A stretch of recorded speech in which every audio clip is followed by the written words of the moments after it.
A Study in Magic by Books of Change. Chapter 30. Fishers. John woke up to a sudden chill and Miss Holmes commanding, "Calm yourself, Sherlock, and then explain." "Stupid, stupid, stupid!" Sherlock snarled as he paced furiously. "How could he commit such an elementary mistake? Mother, what tipped you off? No, don't tell me. It was the scar, wasn't it?" "It was actually the mole on his neck. It switched from left to right." "Of course it was." "You realize I have little idea of the true nature of the situation?" "But not completely without a clue." "Mycroft warned me there was more to have it than meets the eye. I didn't realize he meant it this way." John brought back the cover Sherlock had flung off in his agitation. "What's going on?" "Harry decided to go on a joyride up in Hebrides," Sherlock shouted. It took a moment for John to unravel the statement. "Gone up to meet Julia, has he?" Both Sherlock and Mrs. Holmes stared at John in astonishment. John looked balefully back. "I had Harry phoning his friends almost every night," John explained. "Advanced levels of cabin fever, constant boredom, and teenage immortality syndrome usually equal some form of delinquency. Given Harry's track record, my bet is skipping to meet friends, one whom we'd spent a holiday in Hebrides and enjoyed it very much." The corners of Mrs. Holmes' eyes crinkled. "I'm starting to see your charm is here." "Oh, gee, thanks," John didn't say. "So how did you figure out Harry is in Hebrides? GPS chip in his shoe?" "Knowing Mycroft's latest projects on the matter, doubtful. I'm inclined to think he replaced one of Harry's pills." John prayed for strength. "Right, I'm not going to comment on the sheer creepiness of what you just said. Can you please give me a moment? I need to calm myself before I commit some serious acts of domestic violence. And, for God's sake, Sherlock, wear something!" Miss Holmes courteously left the room. Sherlock did no such thing. "What made you think to eavesdrop into Harry's phone calls?" Sherlock asked, throwing on some clothes. "He was restless and rattling the house by the sheer force of his size. It was only a matter of time before we did something stupid to amuse himself. In case you've forgotten, Sherlock, Army Doctor covers most of my CV." Sherlock looked confused. "I gave up the notion young men 20 years old or younger can be sensible after I saw a group of privates in their 20s try to skateboard on tent tops." John looked at him pointedly. "Canvas! Tent tops!" "But considering what was going on each night..." "Sherlock, you can't distract me by your physical attributes alone, because you're not my type at all. I prefer men more rugged and the size and stature of Lestrade." John laughed at the expression of pure affront on Sherlock's face. "Lucky for you, I don't rank physical charm high up in my evaluation of men. Their suitability for relationships was usually inversely proportional to their level of physical attractiveness." Sherlock continued to look offended and even slightly hurt. John could come up with no good reason while looking a pair of sacks. Didn't Sherlock always maintain his body was only transport? John shrugged and finished dressing. "Okay, I'm going to beat up your brother now. Want to join me?" Sherlock looked slightly mollified when they left. Right outside in the hallway, they accosted Sherlock's father. He looked rather lost, blinking at a painting he couldn't see. Sherlock pushed John ahead, ignoring him as always, and Mr. Holmes ignored them right back. They found Mycroft in the private library. Mycroft shut the hardcover he was reading with a theatrical snap and put on the most supercilious smile. He retracted it when John pointed his umbrella at him. They picked it up on their way. "There is more to Harry than meets the eye," said John as the opening liner. "I have thought you would be more concerned about his activities than about this," said Mycroft. "There's a thing called texting. Friends use it to communicate each other and, if they have children, gossip about the shenanigans." Yes, the detective inspector," Mycroft sniffed delicately. "I do believe he is currently apoplectic with rage and shouting abuse at his brothers-in-law for putting dangerous ideas in his daughter. The two young men in question are bemused and appear to be taking the incident as though the children had snuck off to ride a bicycle." "From their perspective, it may as well be." "And your perspective of the incident agrees with that?" Mycroft hummed thoughtfully. "How interesting." John folded her arms and waited. Both Holmes brothers studied John carefully. "It's a matter of cost-benefit analysis," said Mycroft at length. "The status quo has been in place for so long that even though the secret is no longer such a complete one as it was a decade ago, it is far more costly to do something about it than it is to not." "Like Bond Air," Sherlock mocked. "Yes, like that particular fiasco you almost completely botched had not John intervened," snapped Mycroft. John let out a long sigh to interrupt the cat fight. What do you want from him? Who is this him you speak of? Said Mycroft coyly. John tapped the umbrella against the floor rather forcefully. Why do you think I want something from him? Mycroft retorted. I have determined long ago that he is quite unsuitable to my line of work. He cannot lie, not convincingly, and his forthrightness makes him an appalling politician. He is very much like you, John, and his earnest desire to become more like you has exacerbated the disappointing state of affairs. Stop saying such horribly short-sighted things, Mycroft. Harry is a godsend. The three of them whirled around and found Mr. Holmes seated at the chair next to the door with his wife at his elbow. John had no idea how they got in so silently. Must you? Sherlock groused. The cocked eyebrow and condescending gaze, albeit blind, Mr. Holmes put on was so like Sherlock when he interacted with the police. It was terrifying. Time to improve your spatial awareness, don't you think? Drawled Mr. Holmes. John grabbed hold of Sherlock's bicep before he could start a tirade. What do you mean? Mr. Holmes laced his long fingers at the tips and brought them to his chin. The others are an ignorable, if irritating problem as long as they are content to keep to themselves, and our own kind have the necessary self-absorption to let them be. But the others have been infringing upon our society since the Cold War. There have been hints of this during the Second World War, but that was before my time and more concentrated in the continent. The invasion I observed was far more insidious. The number of people that died or vanished alone outstrips the victims from the war by a considerable amount. And this is just Great Britain. How many wasn't there? Acton, MacDougall, Timberland, Williamson, Lewis, Peters, Phelps. I asked for a number, dear, not a list of names. Oh, hush, you know I never remember numbers and figures. Just names and faces. Oberston, Freeman, Wallington, Gordon, Beecher, Marvel, Cushing, Moffat. You remember all of them? Asked John wonderingly as Mr. Holmes sat impatiently and Miss Holmes continued to list names. Only the ones he was called to investigate, said Mrs. Holmes, poking her husband's shoulder. That's how we met, by the way. Caleb got too close and returned one day with a decided memory of the whole incident. I became his eyes, and then his wife.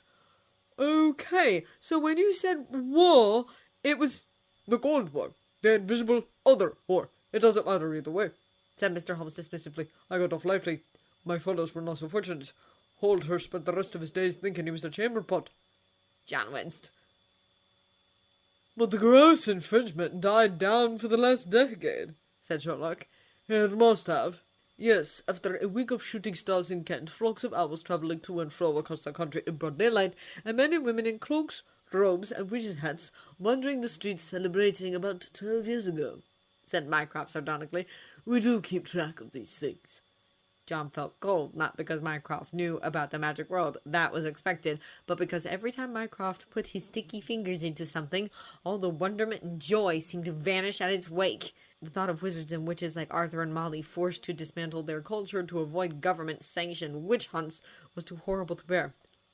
Right, said John, squaring her shoulders. Cost-benefit analysis. It's extremely difficult and costly to dismantle a whole group of people very determined to keep their way of living, who also have the ability to fight back. Best to leave them alone, as long as they stay out of trouble. Perfectly sound and understandable decision. But, Sherlock said. John wasn't aware there was a but to belabor, but it made her rethink. You don't think the status quo can continue? Naturally not, said Mycroft. CCTV alone is quite difficult to deal with. Yeah, but you're already doing something about it, otherwise the internet would have blown up by now, said John. Then something clicked. Sir, you said the, others are an ignorable if irritating problem, as long as they are content to keep to themselves and our kind lets them be. The others are keeping up their part of the deal. Does this mean... Mr. Holmes nodded. His vacant eyes were very unsettling to look at. They were so clouded over, it was as if he had neither pupils nor irises, just whites. One of the consequences of our current day's thorough-going skepticism and disinclination to think carefully is that the common people is skeptical of even ideas on which he or she could get a sense of their own identity. The problem, then, is not that the person believes in nothing, but they start to believe in anything, which is far worse, said John, completing the sentence.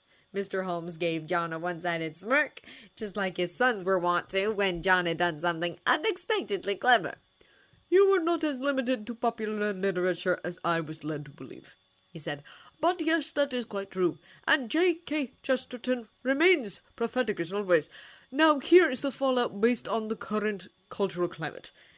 Is there not a term for a certain internet phenomenon, going viral, I believe it is called?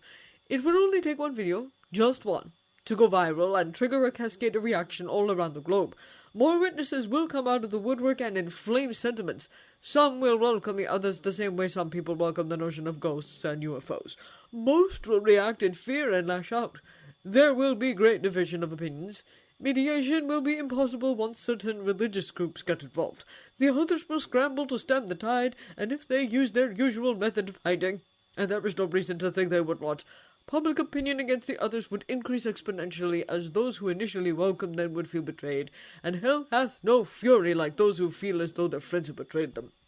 Also, the whole point of thorough-going skepticism is that one violently rejects the idea of an external party forcing its ideals on oneself, as if it doesn't occur every time you view media, but nevertheless, and believe the right to believe in whatever one wishes, no matter how foolish, that the others can and will remove one's memory as if it were pesky rubbish, and have means in which to implant false ideas into one's mind will not go over well, at which point the government will have to take very forceful measures. John said nothing. The bleak picture Mr. Holmes painted was all too plausible. The best way to counter this preemptively before it happens, Mr. Holmes continued, is to make the gap between the others and us shorter. A cultural revolution, where the others start to look and act more like us. It need not be as thorough. A change in attire alone would be quite helpful. John thought of the various ways in which inexperienced magicals had tried to pass themselves as non-magicals and involuntarily snorted as the image of a pair of wizards, one who wore a tweed suit with thigh-length galoshes, and his colleague in a frock coat and spats over a thin, striped one-piece bathing costume, sprang immediately to mind. "You want a cultural icon," said Sherlock, his face mask-like. "One whom people wish to imitate," Mycroft agreed. "The younger the better. The young are more easily influenced." John knew exactly where this was going. "No! Be reasonable, John," Mycroft crooned. "You don't want the worst-case scenario to happen, now do you? Harry is in the best position to become one. He is already very important to them." "No!" said John stubbornly. The idea of making Harry a wizard teenage idol of sorts was not just absurd, it spelled certain disaster.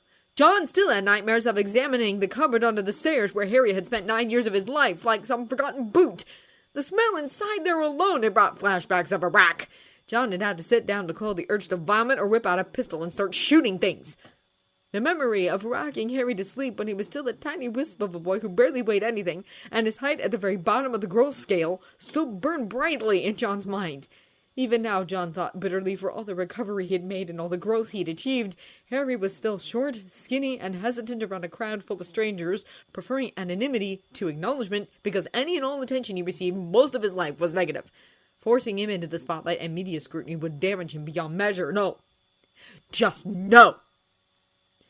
"It is also a matter of international importance," Mycroft argued. "Surely you see some sacrifices must be—" John snapped. "Well, F you! I'm his mother!" John glared at the Holmeses, all shocked to a person. "Go find someone else! I'm done here. Nice talking to you." John marched out. Sherlock caught up outside the house, where John was heaving with fury. "Don't listen to Mycroft. He only thinks he knows best," Sherlock said. John calmed down a bit. "Right now, I hate your brother with the passion of 1,000 burning suns. It's just my luck personnel dislike has no bearing when it comes to how I ought to treat people." Sherlock huffed. "You and your morals." "F you too," snapped John without any bite. After drawing a huge breath, John changed subjects. "Better go find the spot Harry summoned the night, boss. Think you can track it down?" "No, of course." "Let's go then." They headed off to the moors. John caught a glimpse of Sherlock's parents standing shoulder to shoulder by a window watching them. For once, John could see what Sherlock was seeing. The years in the army weren't spent just doing MO things. As they tracked Harry's walk into a densely wooded area where it abruptly ended in front of a set of bus tire tracks, John figured Harry came here in the early hours of the morning and planned to return at around lunchtime to pretend he'd been out on his roaming walks as usual. They had a couple of hours until then, so John and Sherlock sat under a tree. "Harry may not have much choice in the matter," said Sherlock abruptly after a period of silence. "Voldemort is still alive out there, scheming for a comeback, unrelenting, even after spending over a decade as a disembodied spirit. If his ideology weren't so vile, I would have been tempted to admire his sheer tenacity." "Don't!" John pleaded. "I'm not denying it, okay? I'm just saying we don't have to deal with it right now. We can deal when the time comes. Let him enjoy life for once and just worry about stupid things like homework and music lessons and maybe a crush or two. Just not now." They fell back into silence. Sherlock, incredibly, fell into a light sleep of sorts, with his hand curled around John's elbow. John basked in the sunlight and listened to the birds sing. Right around noon, there was a huge bang, and an outrageously purple triple-decker bus appeared out of thin air several stone throws away. It rolled to a heaving stop after a few yards. The side door opened, and Harry stumbled out, carrying his broom on his shoulder and his jacket bulging where he'd stashed his invisibility cloak. Harry paled when he noticed John marching towards his direction. As John stopped in front of him, arms crossed, John realized with a pang there was only an inch difference between her and Harry. "When did you grow up so much?" Harry stuttered. "Young man," John interrupted, "you are in a big trouble." "Sorry, I have to take this," said Lestrade to the doctor. Donovan was discreetly ogling. His mobile had flashed John's number just as he led the young man inside his office after Lestrade found him wandering around the lobby. The man made beeline to Lestrade, saying he was a doctor and had a serious situation to report.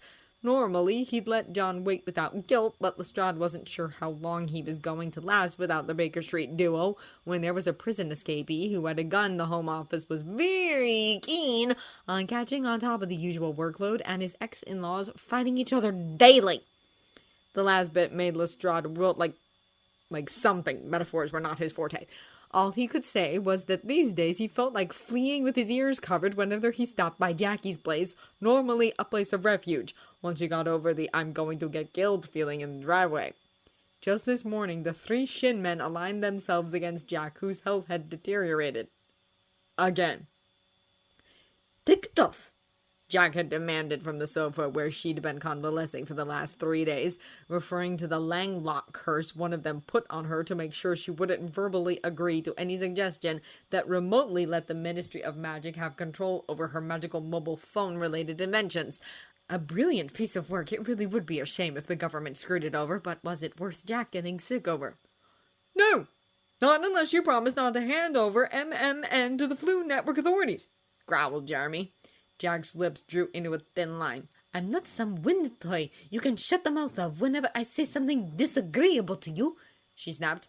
"That's not why I did it," Jeremy shouted. "I'm sick of you giving up before trying." "So you force me to not give up." "We wouldn't have to do this if you didn't fold every time you deal with people," Jeremy snarled. "Stop being such a coward and just face them." Jack went white at the cruel jab. Lestrade felt torn between wanting to break Jeremy's nose or just cringe. "Of course. You're right," Jack muttered, turning away from her brothers. "I'm a complete utter coward. Thank you for the reminder. I'll make sure you remain correct and be so cowardly that I'll refuse to change for any reason." Jeremy shrank and Mr. Shin sprang to his feet. For a good reason. When Jack threatened to do something, she did it. "Sorry, that was uncalled for," Jeremy muttered. "You were just speaking the truth," said Jack, facing the sofa back cushion. Jeremy winced. "I said I was sorry." Jack didn't turn around. Stalemate. "Look, we could talk about this later," said Jason desperately. "The next hearing isn't until mid-August. You need to be ready for that. You need to eat." "I'm not hungry." "Please, you're 15 pounds underweight. Just eat something. Anything," Jason begged. "Not hungry." Jason swallowed. "Nuna, no," Jack said between gritted teeth. "All you've been doing is drink water," Jason whispered on the verge of tears. "Or eat a bit of gruel. "I don't have an eating disorder," yelled Jack, lashing out, a very rare thing indeed, and her trembling increased because of the amount of effort it required. "And don't even mention magic enhancement therapy. I'd rather die than go through that again. Lestrade fled as soon as he saw the look of despair on his father-in-law's face, because he was an utter coward when it came down to it. Everything he knew about keeping good family relations he learned from the Shins. What do you do when that very family is having relational troubles? He had 2 failed marriages and didn't have a proper family growing up. All he'd done in the past, and still would do knowing him, was flounder helplessly as his latest family disintegrated. Lestrade forced the painful remembrance away as he opened the file. "Yeah, incoming," said John without further ado. "Himself wants to know more about Sirius Black." "Tell him I want to know more about him too," Lestrade growled. "The super is breathing down all our necks and the Home Office sounds like an overturned beehive. Read the Prophet lately? I object to things that move when they're not supposed to." "Only in your limited mind, Lestrade," he heard Sherlock say. "Shut up," Lestrade snapped. "For that, I'm going to make you wait. Don't enter my office until I'm done." "We'll be there in 2 minutes," said John, after a swift slapping sound and muffled giggles. Lestrade felt his heart sink when he realized Harry was with them. That meant only one thing. Wizards. Why did it have to be wizards? Lestrade ended the call, stuffed his mobile back into his pocket, and let out a soul-wrenching sigh. "Sorry about that. So you were saying?" The doctor, a rather handsome fellow who really didn't look much like a medical professional, to be honest, more like someone who ought to have been born 500 years ago as a samurai, slowly tilted his head to one side and studied Lestrade intently. Lestrade had a feeling he was being x-rayed. "You haven't been sleeping and your sugar and caffeine consumption doubled," he said in an American accent. Lestrade coughed awkwardly. "Yup, well, it's been busy around the office." "In other words, you did what needed to be done," said the doctor, tilting his head to the other side, staring at him unblinkingly. "About that situation you wanted to report?" asked Lestrade loudly before the doctor would announce he should expect the onset of type 2 diabetes and hypertension the way he was going. The doctor sat up straight. "Someone is poisoning the patients," he said in quiet indignation. "Okay," said Lestrade, pen and notebook out. "Please give me the details." The doctor opened his mouth to speak, but his office door flung open and Sherlock swaned in like he owned the place. Lestrade swore under his breath. "You are lying to me," Sherlock accused with like a vengeful god. Lestrade was about to tell him to piss off. He was doing no such thing, and he had no time for this, but the person who entered after Sherlock halted them all in their tracks. "Robert?" John breathed, shock and raw emotion bleeding out of each syllable. The silence that followed felt like a courtroom after a death sentence was announced. The doctor, Robert, stared at John like he'd seen a ghost. John stared back, looking pale and vulnerable. Harry switched between staring at John, Dr. Robert, and then back again, looking curious and deeply uneasy. It was hard to decipher the look on Sherlock's face except for one thing. He looked like a lost and bewildered child. Lestrade set his pen down and covered his face in his hands. He then prayed to the god he knew existed but never paid much attention to because he was a brat like that. Please, no more drama. Please, please, please, no more drama. Harry saw the moment John shrug off whatever earth-shattering shock that rocked the foundations. It was impressive to witness the transformation. A brief intake of breath, closing of eyes, standing in soldierly attention, and then setting the expression to a guarded but friendly look. "I thought you were at John Hopkins," John said. "You Brits invited me," said Dr. Robert. Something about his expression strongly reminded Harry of Mr. Shin. "A lot of desperate patients," said John lightly before turning to Mr. Lestrade and Sherlock. "Everyone, this is Dr. Robert D. Jew. Best damn doctor in the world, full stop. Robert, do you want to know who everyone is?" "No," said Dr. Jew without rancor or missing a beat. "I have patients who were dying." Sherlock looked at Dr. Jew keenly. Mr. Lestrade looked startled. "I see your priorities haven't changed," said John. "Go on, tell Lestrade how they are dying. Lestrade, you better listen, because he's going to be right." Mr. Lestrade hastily retook his pen. "First, there's been a slew of regular theft in the pathology department," Dr. Jew began. "Skin samples from 8 different patients. Data thefts, Tuesdays and Thursdays each week, dating back to the first week of June. The thief never took entire samples, but for each theft, the necessary preservative was taken too. Second, all the aforementioned patients' conditions deteriorated rapidly, though their skin quality improved. One of them actually died. Here's the obituary." He slapped a newspaper clipping on the desk. All the patients were getting ready for a skin graft. The dead one had soft baby skin before she bit the dust, which, of course, doesn't make any sense. Go and make your arrest, Inspector. He practically solved the case for you, drawled Sherlock. It looks like there's a killer among the staff. Regular dates suggest shifts. Ability to properly handle the transport of samples without suspicion implies lab technician. Examine the shift schedules and you'll have your culprit. Circumstantial evidence, Mr. Lestrade pointed out. Strong circumstantial evidence, Sherlock argued back. The name I wrote down on the back of the clipping might interest you, said Dr. Jew. I need you to find out who, why, how, and what. I'd rather do it myself, but I'm just a guest doctor. I can't demand a talk screen for patients not assigned to me. Why not? Said Sherlock. I know, right? Dr. Jew exclaimed, flinging his hands up. You'd think the hospital would be more reasonable about it. Like, hello, why would I ask for a tight screen if I didn't think the patient was being poisoned? But no, all they do is give me this look. Please stop nosing into other doctors' business and do your own job, please, Dr. Smelly Cowpoo. And I wouldn't do that if I were you, he said suddenly to Sergeant Donovan, who'd walked in to pick up printouts. You don't want to touch ink before you go find Nebo between the trenches. Mr. Lestrade and Sergeant Donovan stared at Dr. Jew incredulously. Sherlock, on the other hand, his eyes were sparkling. It doesn't help the poison isn't the regular kind of poison either, and I don't mean depleted uranium. Dr. Jew went on, switching gears abruptly back to the topic of dying patients. Go to the hospital and you'll know what I mean. Okay. He stood up. Hi, nice to meet you. What are your names? Dr. Jew stood with his hand outstretched for 3 stunned seconds. Detective Inspector Lestrade, Sergeant Sally Donovan, Harry Watson, Sherlock Holmes, said John, pointing out people and saying their names. Pleasure. Charmed, said Dr. Jew in twitchy sort of monotone. He looked at Sherlock. New boyfriend? He's not your usual type. No, that's not it, said John, raising the left hand. We're married. Dr. Jew turned his face to John a tiny fraction at a time, his large eyes framed with ridiculously long lashes blown wide and blinking for each minute turn of his neck. He looked up for a moment, and a tiny frown wrinkled his face, like he just remembered something. Then he jerked his attention back to John. Congratulations? Yes, congratulations for the marriage.